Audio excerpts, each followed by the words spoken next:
Thank you, Mr. General, for being here. It's good to see you again. Thank you, Senator Manchin. Sir, I'm going to follow up a little bit on what Senator King had asked concerning. You and I are about the same vintage, and we remember back in our lifetime, we've never known the Russians to be, the Russian government or the Russian military to ever be our friend, and wanting the same things we wanted, we wanted out of life. With that being said, the seriousness of this Russian hacking is very serious to me and concerning. And you're saying that you had not been briefed on that. I think it was October 9th, when it was known that the ODNI at that time, I think Mr. Clapper and also Mr. Jay Johnson, Homeland Security, made that public, what was going on. Then on December 29th, President Obama at that time expelled 35 Russian diplomats, denied access to 2 Russian-owned compounds, and he broadened the existing sanctions. Sir, I would ask, did you have any discussions at all? Have you had any discussions or sat in on any type of meetings where recommendations were made to remove those sanctions? I don't recall any such meeting.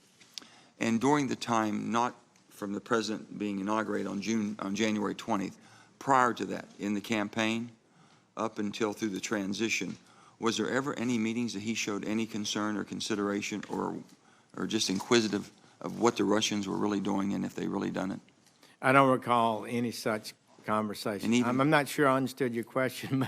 Maybe I better listen well, again. You were part of the national security team, so if he would have heard something about Russia and with their capabilities and our concern about what they could do to our election process, was there ever any conversations concerning that whatsoever? I don't recall it, Senator Manchin. I know it's been asked of you, the things that, your executive privileges in protecting the president. I understand that. But also, when we had Mr. Comey here, he couldn't answer a lot of things in an open session. He agreed to go into a closed session. Would you be able to go into a closed session? Would it change your answers to us or your ability to speak more frankly on some things we would want to know?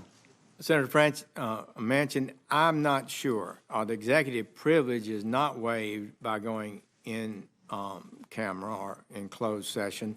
It may be that one of the concerns is that when you have a investigation ongoing, as the special counsel does, it's often very problematic to have persons not cooperating with that counsel in the conduct of the investigation, which may or may not be a factor in going into closed session. It would be very helpful. I think the committee, there's a lot of questions they'd like to ask, and I know that you would like to answer if possible, and maybe we can check into that a little further. If I could, sir, did you